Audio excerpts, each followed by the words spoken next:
and let's start talking about FileMaker Pro 15. So, all right, let's get to my presentation here. So, we're going to start off with what's new in FileMaker Pro 15, all right, and then we'll get into all the different ones: Go, WebDirect Server, etc. And we're going to start off with the small, sort of like fun interface things, right? So, what looks different about FileMaker Pro 15? And the interesting part about this is that oh, I'm getting some signs from Jason that I may have some trouble hearing me. I can't see. Okay, so everybody can hear me okay, see me all right? All right. Okay, just double check in there. I don't like to get to the end of the meeting and then find out, oh, you couldn't see what I was doing. So I've actually heard a lot of feedback from developers, long-time developers that love FileMaker about they open up FileMaker Pro 14, they open up FileMaker Pro 15, and they don't really look all that different. You don't see, the script workspace looks the same. A lot of the user interface looks the same, and it's kind of hard to point out the differences, and they are pretty subtle in this release. So a lot of these slides I'm going to get are kind of like marketing sort of descriptions from FileMaker, but they're helpful to keep track of things. So the newly designed status toolbar icons in FileMaker Pro keeps your custom apps looking fresh. All right, so let's take a look at this. So we're going to open up FileMaker Pro 14 as well, just for comparison. Yes, Field Picker is legible now. So let's open the same starter solution, FileMaker Pro 14 here. And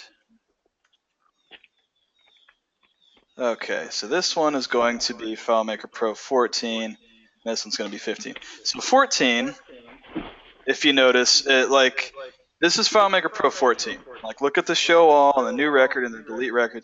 These are all kind of just outlined, right? There's not like an embossed background or anything. It's very flat, right? So flat was the key word last year, I guess. And now you can see we've got a little bit more going on with our buttons, right? So not like the most drastic change in the world, but a lot of people, I didn't even notice it until I really started looking at it. And likewise in layout mode, these are all kind of black and white, super minimalistic. And FileMaker decided that's boring, let's add some color, right? So yeah, so that's one super small change that many people didn't even notice other than the color. Then they added the concealed edit box, which is it will hide sensitive information you don't want displayed on your screen. Characters you enter are masked by a bullet symbol. This feature is ideal for capturing information such as passwords, PINs, or credit card numbers. This feature does not encrypt the data stored in the field. To do this, you must use encryption at rest. So let's take a look at that. Let's encrypt our first name field. All right, or what am I saying, encrypt? See that? What have I done? It's not actual encryption, right? But as you can see, this is a first name that probably said something like new contact, that now it's just bullets, and you kind of can't really tell how long it is either. So it's the typical password hiding thing. Super useful, though. I'm glad that they put that in there. And now the portal inline progress bar, which this one is one of my favorite things because it's a performance improvement as well as an interface one. And performance is always a good thing to improve. So be more productive while working with your apps. Filtering and sorting data now takes place separately from other operations, so you can continue to use your app while these processes are running. This progress bar lets you know when the task is complete. So I got this this file, this portal threading file from FileMaker Hacks, so props to them for sure. And let's see if I can find that so we can see that thing live. Let's download that guy real quick here. Let's get their demo file here. So if anybody needs any links or needs the whole presentation itself, just let me know. So I know this would probably be very helpful if you guys have new employees that have never seen FileMaker before, or people going for the FileMaker 15 test. So let's check out that awesome file they gave us for portal threading here. Really good demo. So I'm going to go into, forgive me for the switching around of the screens on you here. I know that can be a bit jarring. So let's open up the portal threading, okay? So we've got some global variables that are set to 0, and essentially these portals are going to loop through like a million records, okay, to display them. So we're going to go to the filtered portal layout. Let's see if I can get this to show. If I open this in the wrong version of FileMaker, boy will I be sorry, because it's going to be mighty slow. Okay, and so it was, which makes me think. Alright, so let's go home. Let's reset our global variables.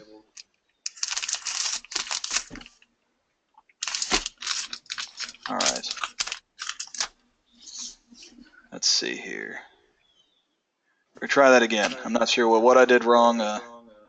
Of course, I've done this 1,000 times. I do it during a demo, and it doesn't work. So let's see. There we go. There's our portal threading, live and in color, right? So I can still click around. I can change values, and this thing's still loading. So super cool. You know, love seeing that in person. And thanks a lot to FileMaker Hacks for making that easy, because I did not want to set that up. All right. So moving right along. We also have in-product updates, because this is an exciting one. I like this. You can receive in-product notifications and instantly download and install the latest updates for FileMaker Pro from right within the product. So that's very nice. Now in FileMaker Pro 15, if there's a small revision update, you can download it and install it without having to go to the FileMaker website. Hopefully without having to shut down FileMaker, but we'll see. Wayne. Yeah. How will that affect RDS, remote desktop services? Checking for updates. Remote desktop now. Now That's a Windows world that one of my clients uses. Okay, well, I mean, do you mean in the sense of, I know in some remote desktop configurations, you can open any program you want, so that wouldn't really harm that at all. But some configurations you have to open like a specific program in remote desktop, right? So is that what you're talking about, where it's sort of like a kiosk mode where you only have file? Yeah, it's not built onto the machine. You know, they're opening them up for wherever the hell it is. Okay. As I said, it's loaded on a remote desktop for people to, they log in, they go on their machine, and the software is not loaded on their local machine. Yeah, well, it shouldn't have any effect on that, because this will essentially just update FileMaker on the remote machine, as long as they're not like on a kiosk mode sort of session. I think they'll be fine. Now there is sometimes where you can configure remote desktop session to be in kiosk mode sort of thing, where all you can do is FileMaker. I'm very curious to see if FileMaker updates, does it completely kick you off and then let you back on? I'm not sure how that works. I don't know. Yeah. Yeah, but just regular old remote desktop without any sorts of strange configurations, I don't think I have any problem with that.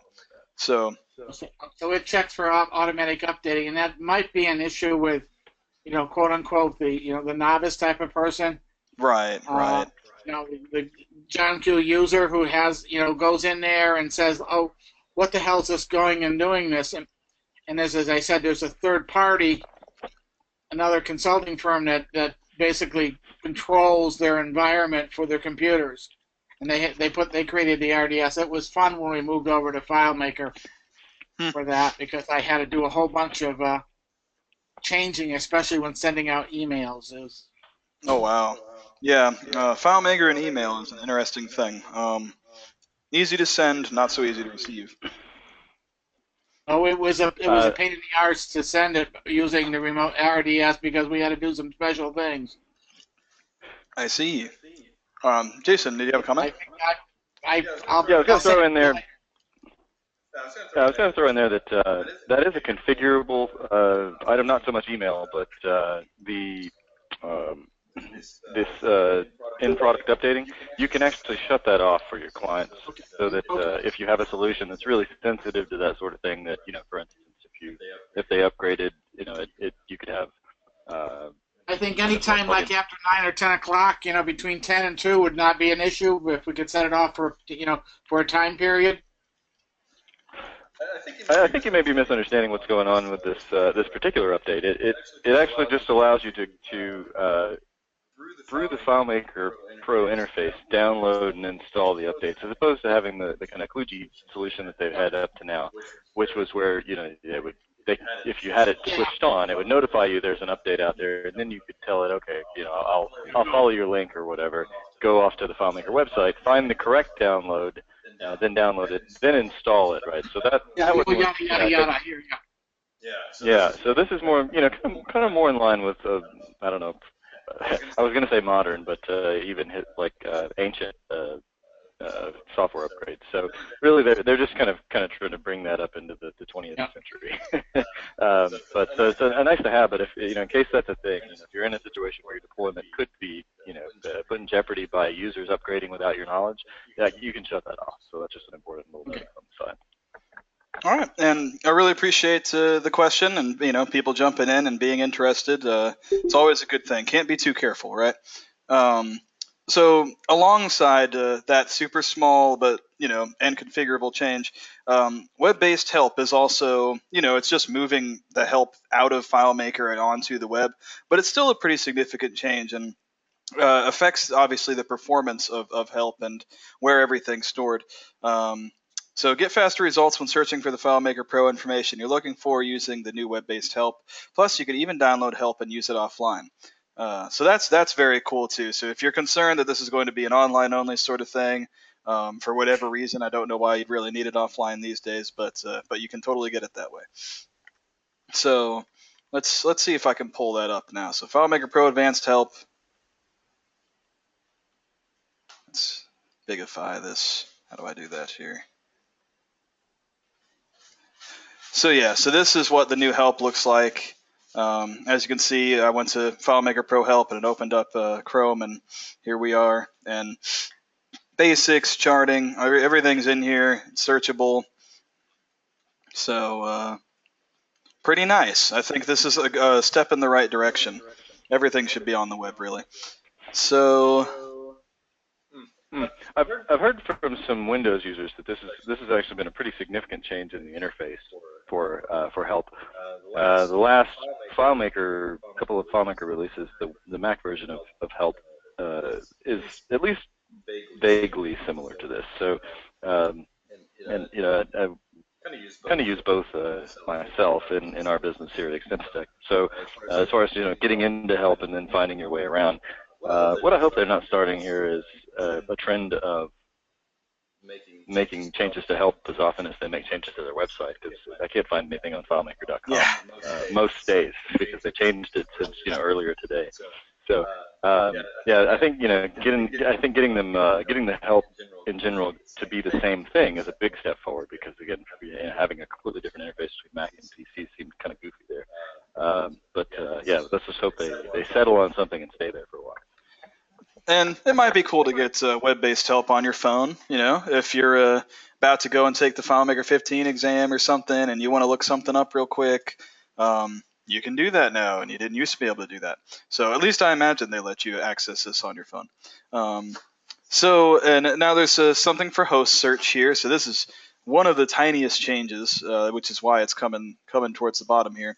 Now you have you've always been able to search for files, well, at least since for version 14, but now you can also filter for hosts as well. So just something small that you might not have noticed if I didn't bring it up. And in OS X, you can do a full screen view and split view, and they're now supported in FileMaker Pro's Windows. So let me open up a different file in FileMaker Pro 14 so you can see this here. Or actually 15, I should say. So let's open a new one. Starter solution. We'll make this one maybe like event management. Sure.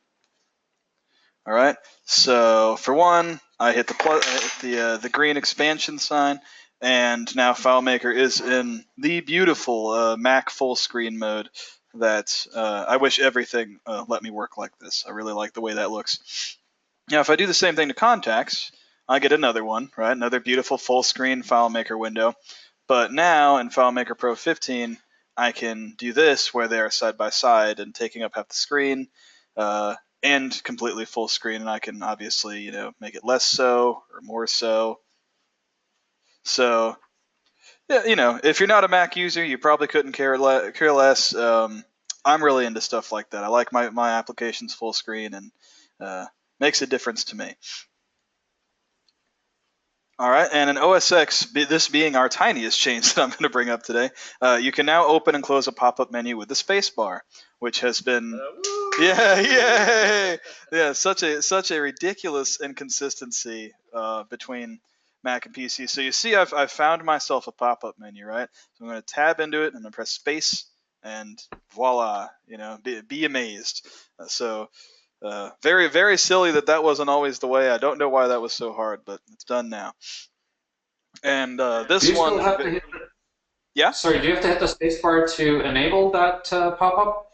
Well, it used to be that you would tab into a pop-up menu, and you wouldn't actually be able to get it to pop. You couldn't actually see the items in the value list. Obviously, a drop-down list worked just fine, but a pop-up menu, if Yep. if you were like a really keyboard-oriented person, there's no way to get this thing to do anything.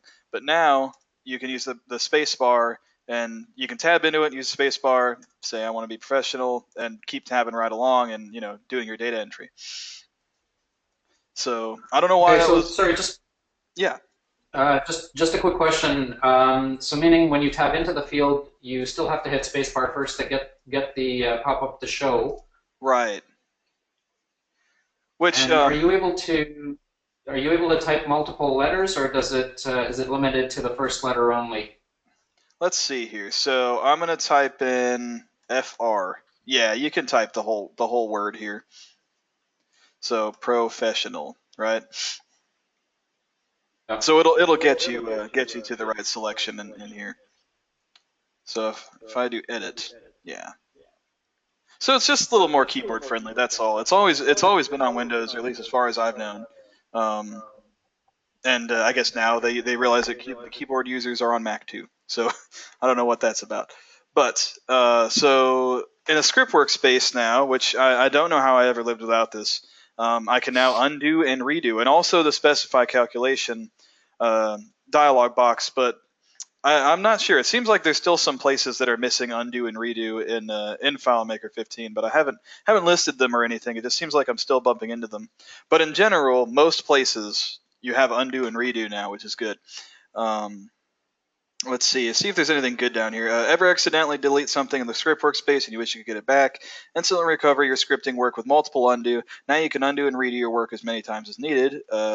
Changes aren't finalized until you both save and exit script workspace.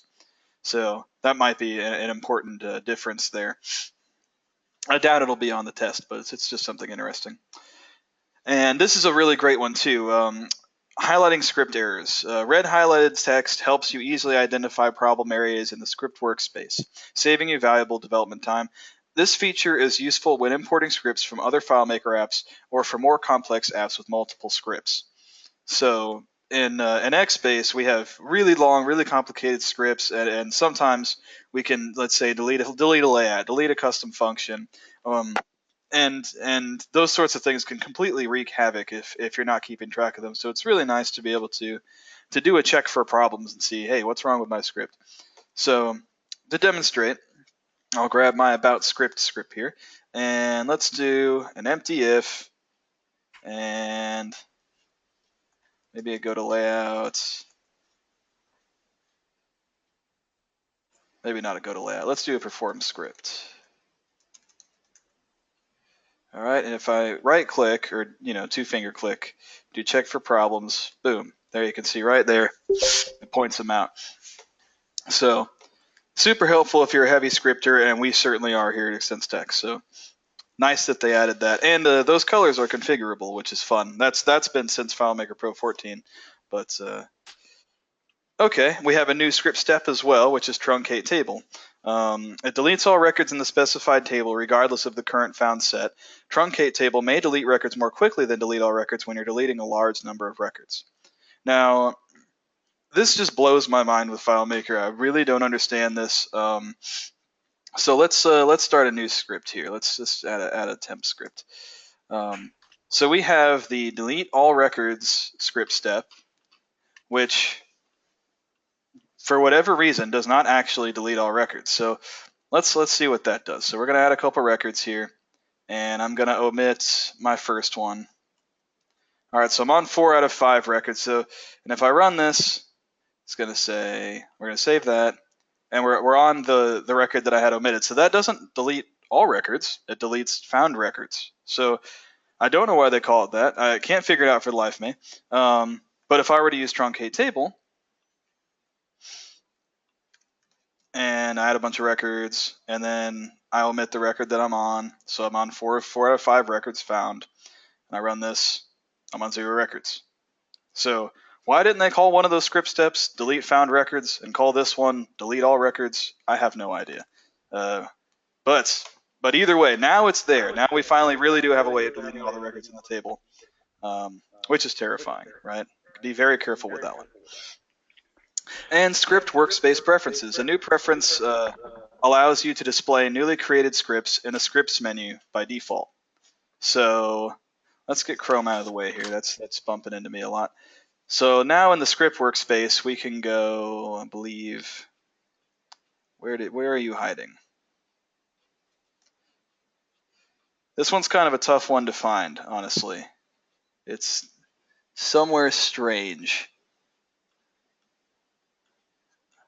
Where are you? Are you here?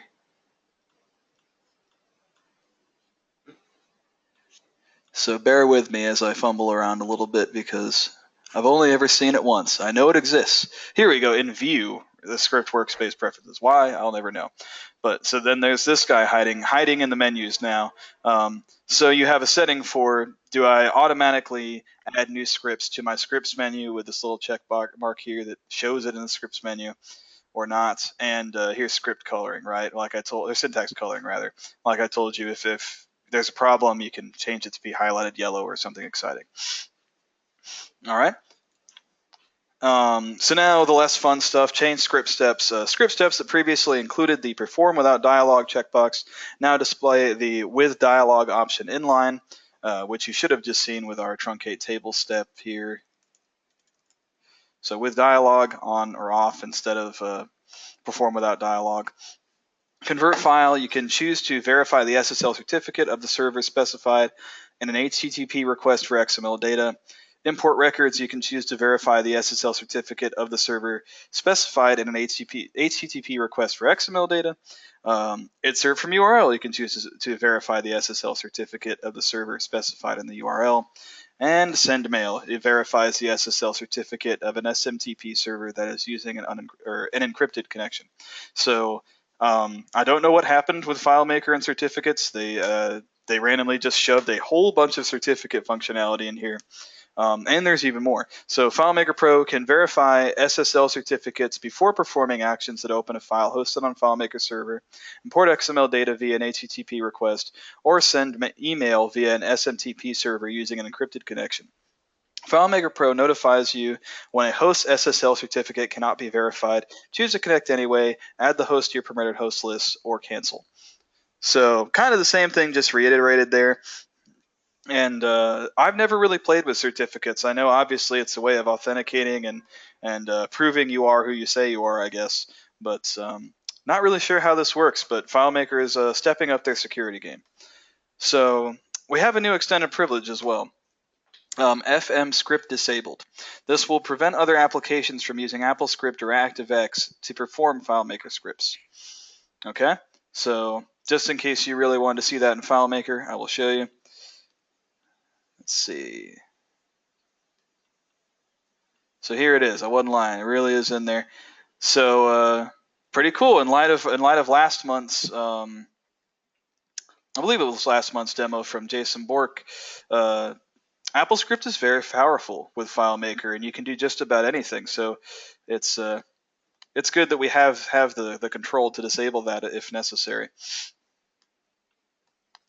All right. Now the watch tab on the data viewer is more secure. The watch tab in the data viewer requires that you log in to an account that has full access privileges to view expressions. So let's see if I can log into this file with less than perfect privileges. So let's see if I can enable my guest account here.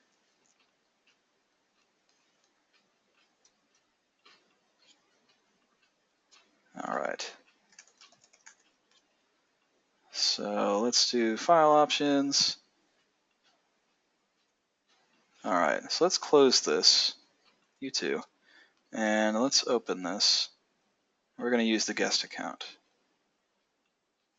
Okay, can't do whatever that was. But behold, just like the current tab, that, hey, you don't have privileges to do this. If you want to, then click the lock. The watch tab is just the same, which now, it makes me really wonder, what did FileMaker 14 used to do? So let's check that out. No, this is actually something I have not tried yet.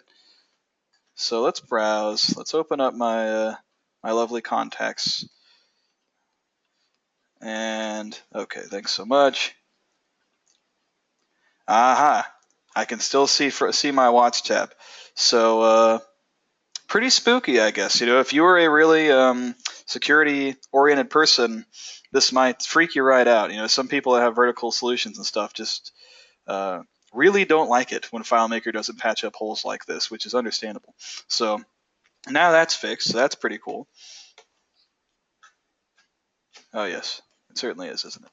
Okay, so let's open up FileMaker 15 again. All right.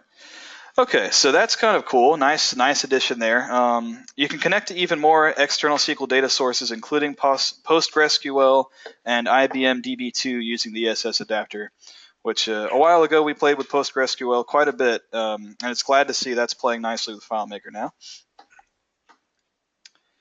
We have a new, I guess a renamed custom function. GetLast ODBC error is now GetLast external error detail and returns details about SSL certificate errors in addition to ODBC errors. So they kind of rolled everything into one as far as ODBC and SSL certificates go. Range beacons. Return a list of iBeacons and their proximity to an iOS device. So this is a brand new custom function as well.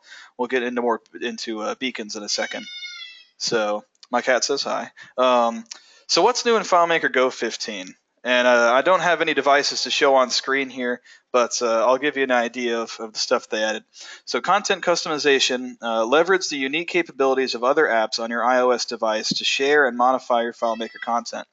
Enhance pictures in a photo editing app, send data to a mobile printer, exchange information with your organization's internal proprietary app, and more. So I'm gonna elaborate on that a bit in a second. Cloud-based file sharing, easily send and receive files including documents, images, videos, and more via cloud storage services such as iCloud and popular file sharing apps on your device. So popular file sharing apps, hilariously, I mean, I don't know why they didn't just say Dropbox, because that's what they meant. But Touch ID support, configure a solution to require users to use a Touch ID or an iOS passcode before FileMaker Go can access its keychain. So super cool that they added Touch ID to FileMaker Go solutions. I'm a huge fan. I use it all the time, and I wish it was more places. 3D touch support, get to the app you want right away.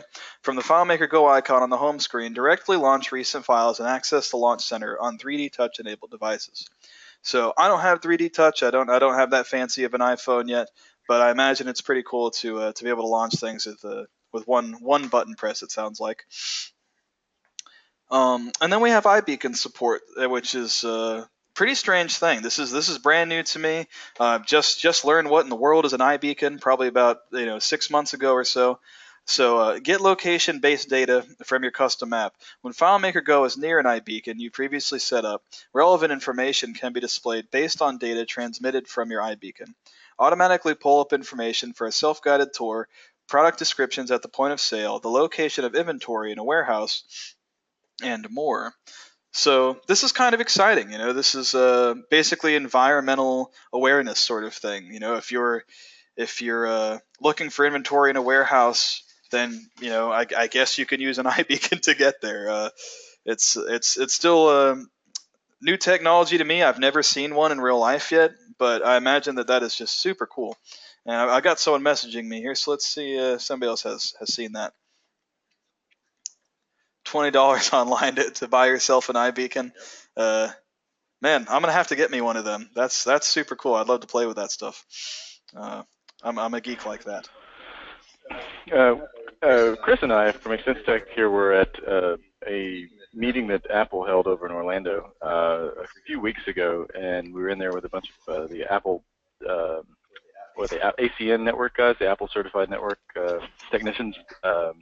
Just kind of a district meeting sort of thing where they get together with the Apple folks, and they really were going to town about these iBeacons. They were pushing the Apple crew there were pushing the technology pretty hard, and they did point out that it's like super cheap. You can get it for like $5. It's not expensive to get an iBeacon, but I think it seems like as Wayne is saying here, not everybody's figured out what to do with these things yet. So. What they were really telling all the technical folk in the room there were just, you need to go get these and figure out what they do. You go get them. Especially and to us who were in sort of the FileMaker corner, they were definitely like, you just be prepared. Know what to do with this. Go get one. Play with it, turn it on, get FileMaker to work with it, understand what's possible and how to work with them because they seem to be like Apple usually does, kind of playing their cards close to their vest, but gearing up for some new stuff. And so I expect this year at like FileMaker's developer convention, they'll probably do something with that, just to kind of get everybody some more awareness. As you walk around one of those big convention centers, to be able to walk up to a kiosk or like an easel with a sign on it where you normally kind of see instructions or some sort of breakdown, and instead walk up to it with your phone and have a FileMaker app interacting with just what's the schedule for this room, who are the presenters, and what's the content and that kind of thing. So it seems like it's potentially very powerful, but pretty new stuff. So we're I guess being encouraged to get out on the bleeding edge there, find out what it's about. So cheap to get. So $15-20, get your iBeacon, start playing. Yeah, I'm gonna get one for my remote and my keys. I think that sounds very helpful.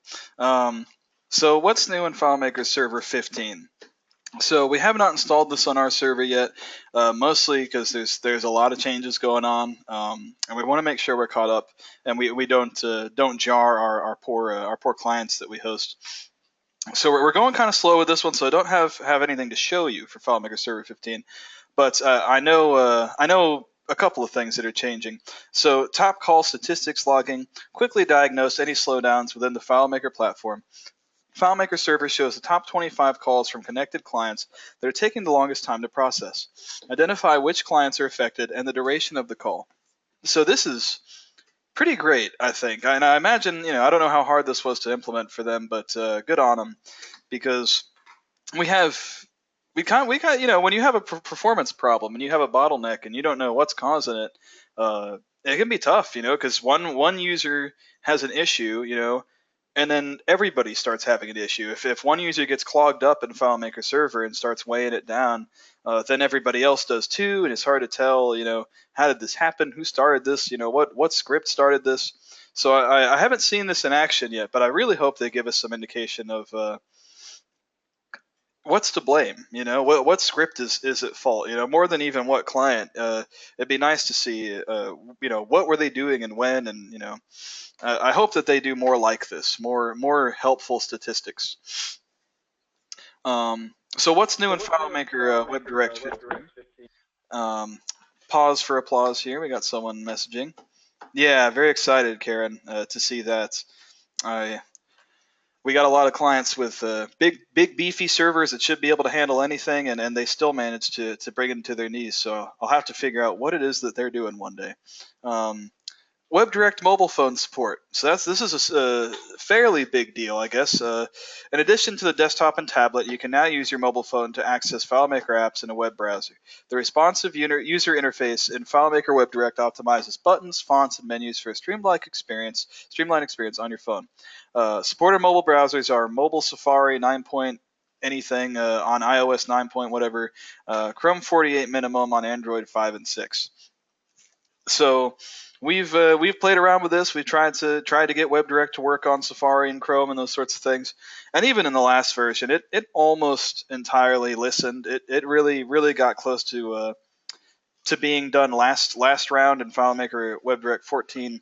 But I'm excited to see this now. I have not seen WebDirect in 15 to see how does it handle on being on a tiny little screen. But we'll see. So now just some miscellaneous changes. These things probably aren't going to shock anybody. Changed and removed features. OS X FileMaker Pro can only be run as a 64-bit application. If you use the 32-bit only versions of plugins, ODBC client drivers, or audio video codecs with FileMaker Pro, contact the provider for 64-bit versions of that software. Value list displayed in pop-up menus. If you define a value list to show values from a second field, a field format as a pop-up menu now displays only the value from the first field and applies the data formatting for that field when the pop-up menu is closed. This is the same behavior as for drop-down lists. To display the value from the value list and ignore data formatting, select the new override data formatting with value list inspector option. So holy crap, is that a mouthful? But let's see if I can show you this maybe. So if you see this, there is a new setting under my pop-up menu here, and I've got values from group, override data formatting with value list. So this is saying use the data formatting in the value list by default.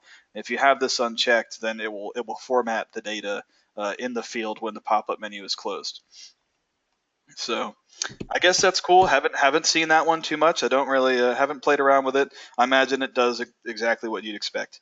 Support has been removed from for Acrobat 5 and 6 compatibility when you save records as PDF. And FileMaker Pro User's Guide has been removed. That information is now in Help. So now the big scary one that Karen was awesome to remind me of, because this is a big change, maybe the biggest change in FileMaker 15, is what's going on with licensing. This is something that I've watched a lot about recently. If anybody else has been in their licensing demonstrations and explanations, it's a lot to take hold of and kind of confusing.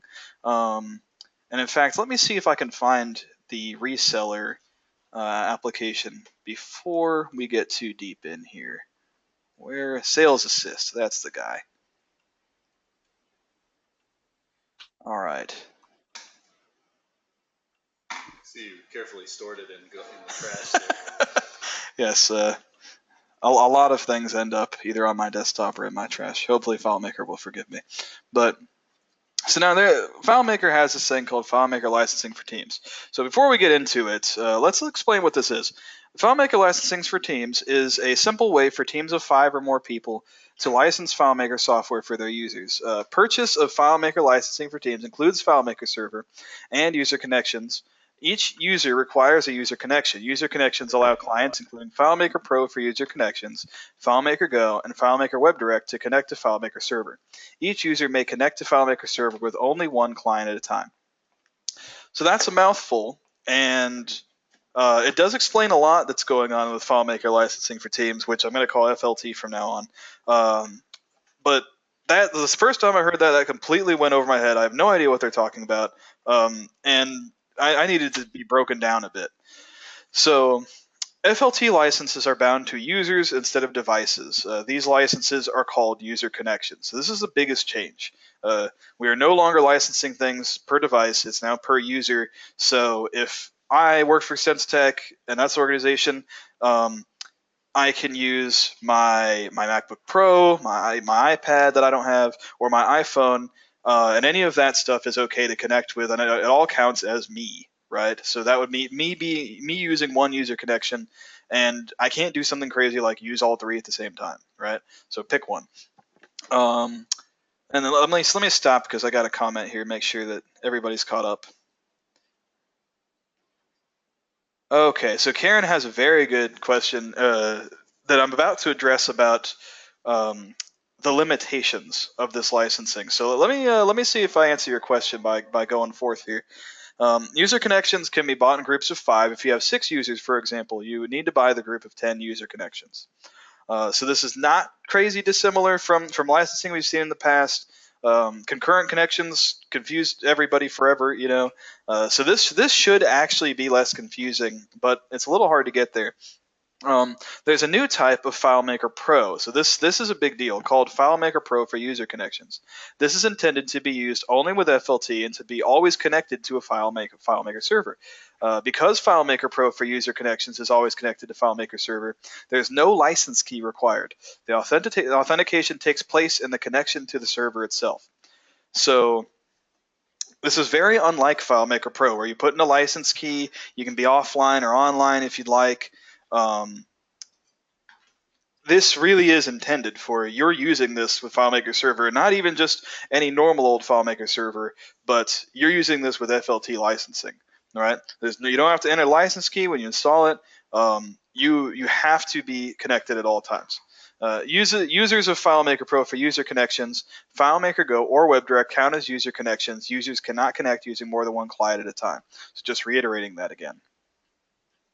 If you need to access an offline file, for example, FileMaker Pro must be used and is sold individually under legacy licensing. FileMaker Pro does require a license key, and its users do not count as an FLT user connection. So this is sort of strange, right? So now you have FileMaker Pro, not for user connections, right? So that's a totally different program now. So this is FileMaker Pro. You can connect to servers. You can connect to FLT servers or regular old servers. You can access files offline, and it does require a license key. So now you're buying individual licenses for FileMaker Pro, and because you're doing that, you are not taking up a user connection. So this is entirely separate, right? So FileMaker Pro is outside of FLT licensing pretty much, and FileMaker Pro for user connections is inside FLT licensing. So kind of strange. FileMaker Pro Advanced, same way. It's sold individually under legacy licensing. FileMaker Pro Advanced does require a license key, and its users do not count as an FLT user connection. So with FLT, everything you get doesn't require a license key, and you're using up a user connection. With legacy licensing, FileMaker Pro Advanced, you buy the programs themselves, and they have license keys to authenticate, and you're not taking up user connections. So it's just a shift in the licensing, really. It's super strange.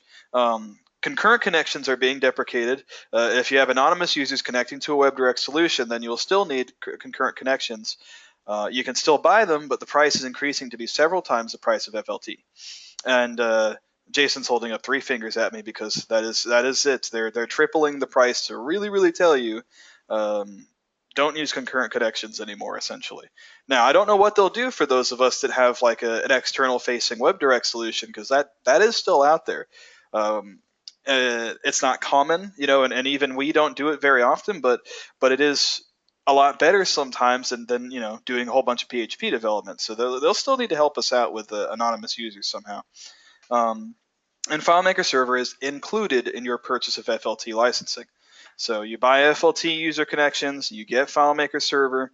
Actually, it's called FileMaker Server for Teams, and then FileMaker Pro for user connections, Go or WebDirect can connect. And actually, let me go back and elaborate a little bit on that more. So if we had FileMaker Pro or FileMaker Pro Advanced outside of the FLT licensing situation, you can still connect to FileMaker Server for Teams. You can still connect to FLT servers, essentially, okay? Because you're out of the user connections. It lets you connect. It just doesn't count you as an FLT user, okay? Now, as far as FileMaker Pro for user connections, Go or WebDirect, I don't know if you can connect to other people's teams, right? I don't know if you can connect to other servers. It's a little bit murky there for me still, right? But I know what the intention is. The intention is you have your server that's included in your licensing, and all of your users will connect to your copy of FileMaker Server. So I called FileMaker's licensing folks to get some sort of elaboration, because in our situation, we have one Windows server, and it's great. It does a wonderful job, and it hosts all of our clients that want to pay us, however much a month, to not have to go find their own licensing situation and hosting situation, because that's super expensive. It's redundant. They don't necessarily need their own hardware. So we help them out a little bit. So I'm trying to figure out, how do we fit into this? How does our server situation, which is super strange and totally the opposite of FLT, what happens to us, right? When we want to upgrade to FileMaker Server 15 for Teams. So let's imagine we own a FileMaker development company, just saying, and we're using our Windows server and our copy of FileMaker Server 14 to host files for 20 different customers. How do we fit into FLT licensing? We would get a count of all of the users that will need to connect to our server from all the customers we host for.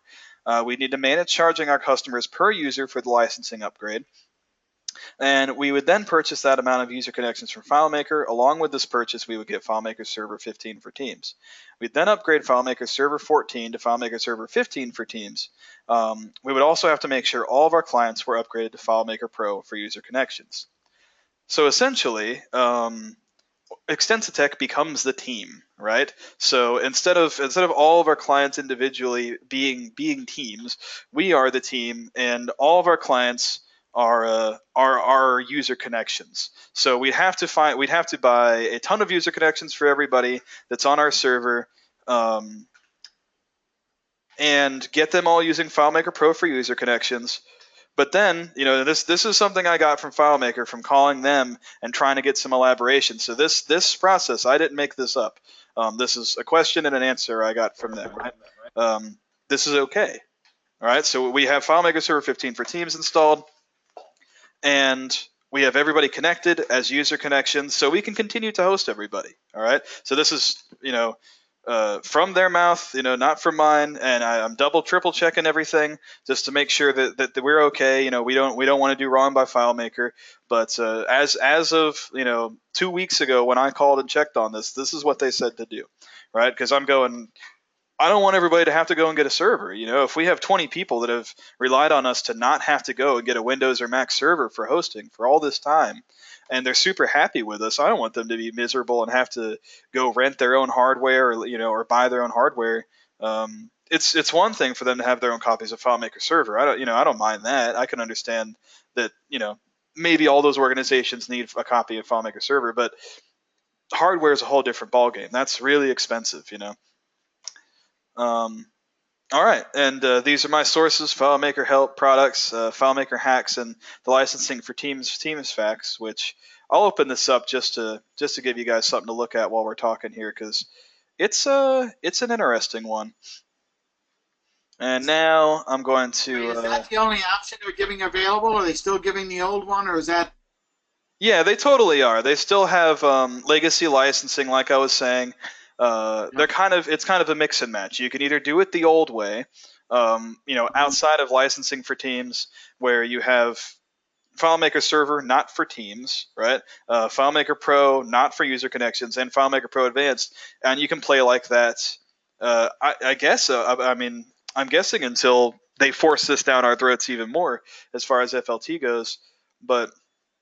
I know at least with FileMaker Pro and FileMaker Pro Advanced, you are allowed to stay outside of the FLT thing if you need to. But they're calling it legacy licensing for a reason. I don't know how long it's going to be around. I think that the distinction there in a like a FileMaker hosting environment, like Wayne's discussing there, is that part of the end-user license agreement for FileMaker Server 15 is that you're not really allowed to host multiple companies' solutions on one license of FileMaker Server, not for Teams anymore.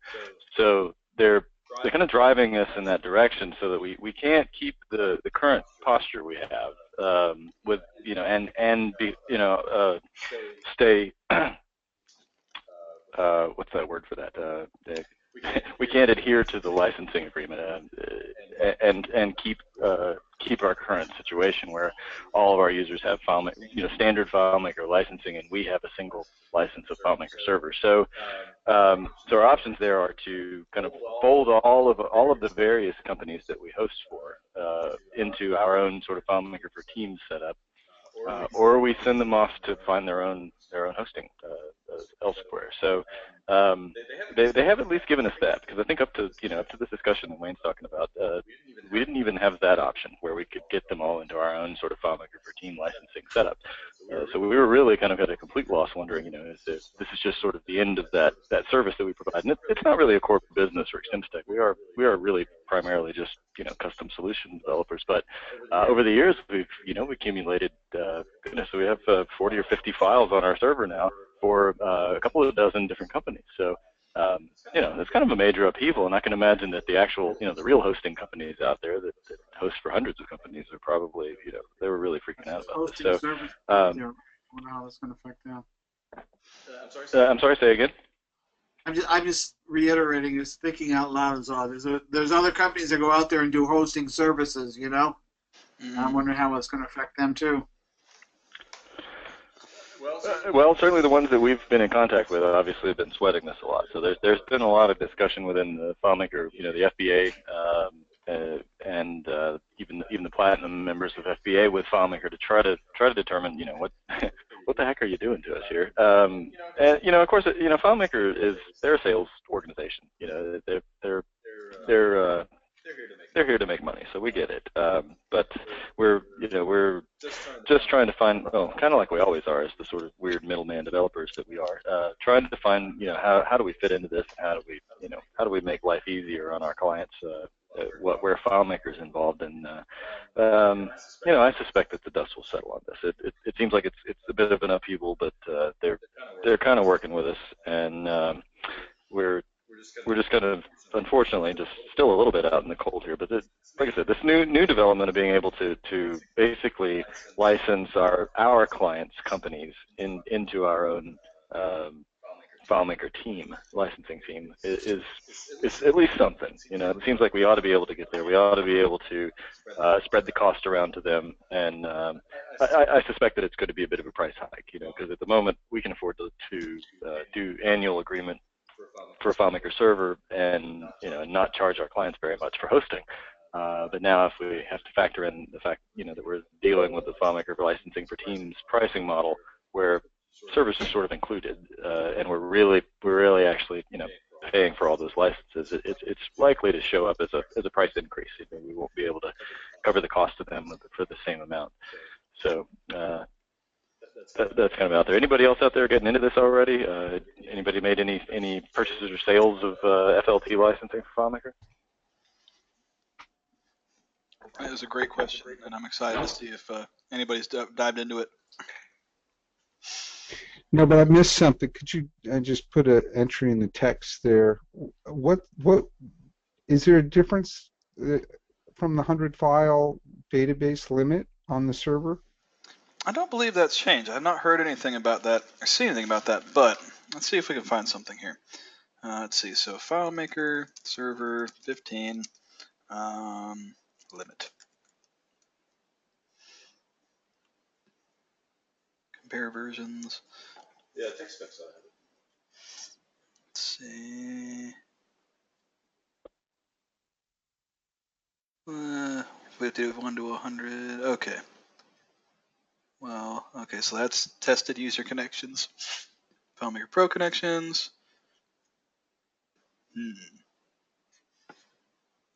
Where might you be hiding?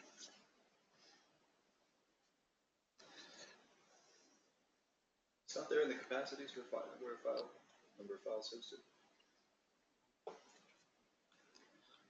In full disclosure, we can't pull up our own FileMaker 15 server because we haven't upgraded yet because of all this, really. Yeah, we're making sure that this is the right move and we know what we're doing. All right, so FileMaker Web Direct, mobile phone, and security. Yeah, if they didn't list it here, then they haven't changed it. What is it usually? 100, 125? I thought 125, but Leonard, if we can't figure that one out real quick, we'll find out. We'll go on our server and see what's going on there. I believe they show the maximum here. What is it? Nah, this is what I'm thinking of. I think the number of maximum number of files to host, 125. Yeah, and this is FileMaker server 14, and if they didn't put anything in the log about this change, that's a pretty big change. They would have told us. So yeah, so I'd imagine it's still 125. Hey, we answered a question straightforward for once. That's amazing. All right, so now that pretty much concludes the presentation. So I'm going to stop the recording, and we can get into the discussion.